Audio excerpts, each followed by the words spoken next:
영화 조스. 영하 47m. 상어는 굉장히 잔혹한 동물로 인간을 마구마구 잡아먹습니다. 거대한 몸집과 날카로운 이빨, 한 번이라도 물리면 목숨을 부지하긴 어려워 보입니다. 바다에서 수영을 하다 수면 위에 올라온 상어 지느러미를 발견한다면 생각만 해도 끔찍하네요. 이런 상어로 인해 매년 7명에서 10명의 사람이 목숨을 잃고 있습니다. 며칠 전 저는 내셔널 지오그래픽 영상을 시청했습니다. 백상아리가 향유골의 사체를 먹는 영상이었는데요. 관계자들은 카메라를 들고 물속으로 들어갑니다. 6m나 되는 거대한 상어에 굉장히 가깝게 접근하여 영상을 촬영했죠. 정말 목숨 걸고 저렇게까지 찍어야 하나 싶기도 했지만 더 놀라운 건 다음이었습니다. So, by and large, sharks don't consider humans food. We are simply not their menu, and there's growing data sets to show that that's the case.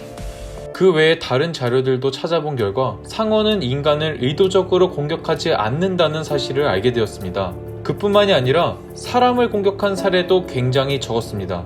영화나 미디어로 인해 그동안 상어는 너무나도 억울한 누명을 쓰고 있었던 것이었죠. 이렇게 조사를 하다 보니 상어에 대한 애정과 측은한 마음이 동시에 들었습니다. 저는 이 억울한 상어에 대한 영상을 꼭 만들고 싶었고, 그러기 위해선 상어를 반드시 만나야만 했습니다. 아쿠아리움이 아닌 바닷속에서 상어는 과연 어떤 모습일까요? 지금 바로 시작합니다.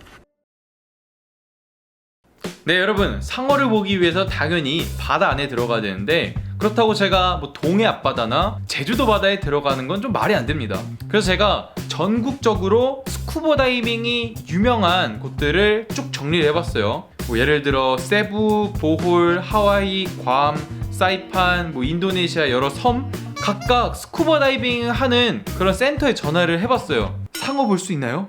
상어 볼 수 있나요? 근데 진짜 거짓말이 아니라 거의 모든 곳에서 상어를 볼 수 없다고 합니다. 하긴 그렇게 넓은 바다에 들어가서 상어를 본다는 것 자체가 솔직히 말해서 쉬운 일은 아닐 것 같긴 해요. 그런데 딱 한 군데에서 연락이 왔습니다. 상어를 볼 수도 있다고. 그게 어디냐면은 바로 팔라우였습니다. 팔라우 처음 들어보죠? 저도 처음 들어봤습니다. 팔라우는 필리핀 옆에 남태평양에 위치한 나라입니다. 어쨌든 이곳에서 상어를 볼 수도 있다고 해서 저는 방금 팔라우로 가는 티켓을 끊었습니다. 근데 제일 중요한 건 뭐냐면요, 스쿠버 다이빙을 할 줄 몰라요. 한 번도 안 해봤어. 그래서 이틀 동안은 교육을 받고 3일 동안 다이빙 체험을 하는 식으로 일정을 짰고요. 좀 걱정인 거는 내가 정말 만약에 상어를 봤을 때, 초보잖아요, 초보? 잘 대처할 수 있을까? 조금 걱정이 됩니다. 어쨌든 팔라우로 출발해보도록 하겠습니다. 슈! 팔라우는 8개의 주요 섬과 250개의 작은 섬으로 이루어졌고 인구 2만 명의 작은 나라입니다. 21개의 보호구역을 지정하여 해양 환경을 보존하고 있으며 2009년에는 세계 최초로 상어 보호구역을 만들어 상어업을 금지하기도 했습니다.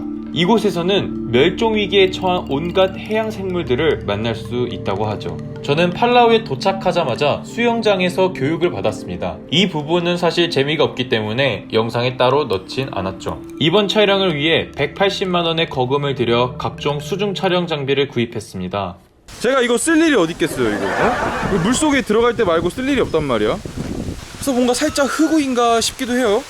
가이드님께서는 카메라 장비의 무게가 많이 나가기 때문에 자칫하다 놓칠 수도 있고 바다 안에서 카메라까지 신경 쓰기에 힘들지 않을까 걱정도 하셨습니다. 왜냐면 일단 두 손이 카메라에 묶이기 때문이죠. 그렇다고 포기하기엔 돈을 너무 많이 써. 그래서 저는 정말 열심히 훈련했습니다. 그리고 다음날 저는 드넓은 바다로 떠났습니다. 영롱하고 다채로운 바다, 정말 너무 아름다웠습니다. 아직은 초보이기 때문에 비싼 장비 대신에 가볍고 싼 액션캠을 들고 바다 안으로 들어갔죠.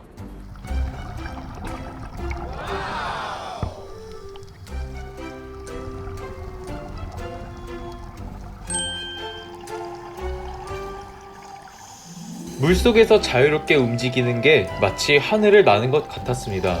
아름다운 산호초와 곁을 맴도는 바다 생물들을 볼 수 있었죠.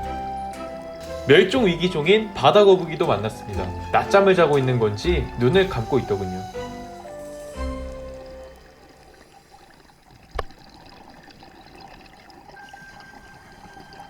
그런데 갑자기 멀리서 거대한 검은색 그림자가 보였습니다. 지금까지 봤던 물고기들에 비해 크기가 상당히 컸죠. 그리고 위에 달린 지느러미를 보고 상어임을 알 수 있었습니다. 현실감이 없어서 그런지 아니면 겁이 없어서 그런지 무섭진 않았습니다.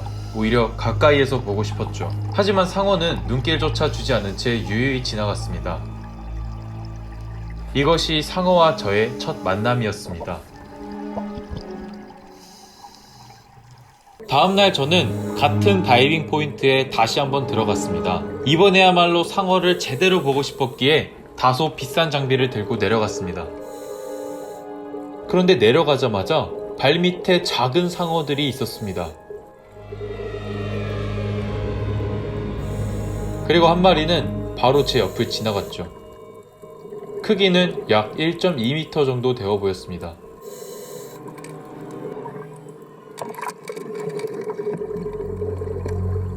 상어는 닥치는 대로 보이는 물고기들을 전부 먹는 포식자가 아니었습니다.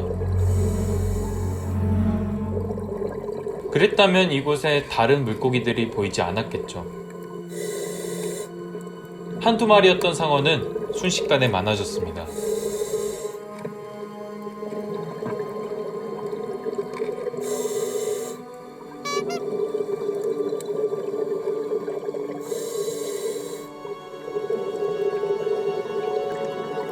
상어 한 마리가 저한테 다가왔습니다.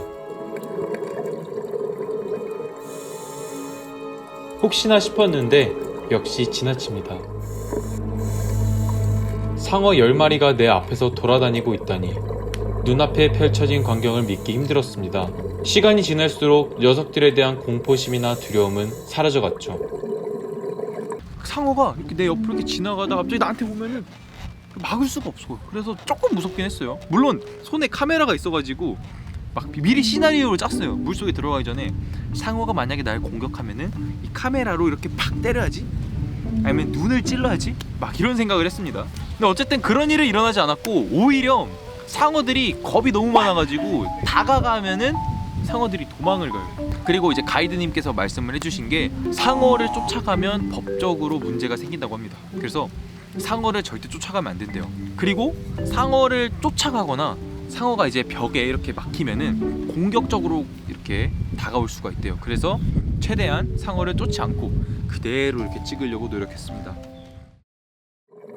지구에는 약 400종의 상어가 존재하고 10여 종 정도가 인간에게 해를 끼칠 가능성이 있다고 합니다. 얘네들이 저를 공격하지 않았다고 해서 모든 상어가 인간을 공격하지 않는다고 결론을 내릴 순 없습니다. 하지만 제가 하고 싶은 말은 모든 상어가 포악무도한 상어는 아니라는 것이죠. 저는 상어들을 관찰하며 특이한 점을 발견했습니다. 상어는 숨을 쉬기 위해서 끊임없이 헤엄을 쳐야 한다고 알고 있었는데 바닥에 가만히 누워있는 상어를 발견했습니다. 검색을 해보니 일부 상어를 제외한 대부분의 상어는 바다 지면에 가만히 멈춰서 휴식을 취할 수 있다고 합니다. 그리고 상어는 인간의 피해에 큰 반응을 보이지 않는다는 연구 결과가 있습니다. 물고기나 바다사자의 피해는 격한 반응을 보이지만 인간의 피해는 관심이 없다고 합니다. 안 먹어봐서 그런가? 우리는 그동안 상어에 대해 잘 알지 못했습니다. 막연하게 상어는 전부 굉장히 위험하다고만 생각했었죠. 그런 생각이 초래한 결과를 말씀드리고자 합니다. 이것이 제가 영상을 만든 이유이죠. 상어는 전 세계적으로 학살을 당하고 있습니다. 1년에 약 1억 마리 이상의 상어가 잔인하게 죽고 있죠. 그 이유는 샥스핀 때문입니다. 샥스핀은 중국 문화에서 나온 요리인데 이걸 먹으면 최고가 된다는 미신 때문에 많은 사람들이 먹고 있습니다. 상어를 잡은 뒤 지느러미만 칼로 베어낸 후 바다에 버립니다. 지느러미의 힘으로 부력과 호흡 기능을 얻는 상어는 부력을 상실한 채 바다에 가라앉아 숨을 쉬지 못하고 고통스럽게 죽음을 맞이하게 되죠. 상어 한 목숨의 대가가 바로 한 접시의 수프입니다. 그렇게 전 세계에 존재하는 모든 상어의 90%가 사라졌습니다. 이는 실로 엄청난 수치이며 해양 생태계는 현재 최대의 위기를 맞이했습니다. 상어의 위험성이 너무 과장되어 있어 사람들은 상어를 죽이거나 잡는 것에 대한 거부감을 별로 느끼지 않습니다. 일부 사람들은 상어는 인간에게 해를 끼치는 동물이기에 죽여도 된다, 세상에서 없어져도 상관없다고 생각합니다. 수치로만 봤을 때 개로 인해 죽는 사람이 상어에 물려 죽는 사람의 2,500배에 달합니다. 그렇다고 개가 나쁜 동물이 아닌 것처럼 상어도 나쁜 생물이 아닙니다. 이러한 분위기가 많은 종류의 상어들의 멸종 위기를 부추기고 있는 것이죠.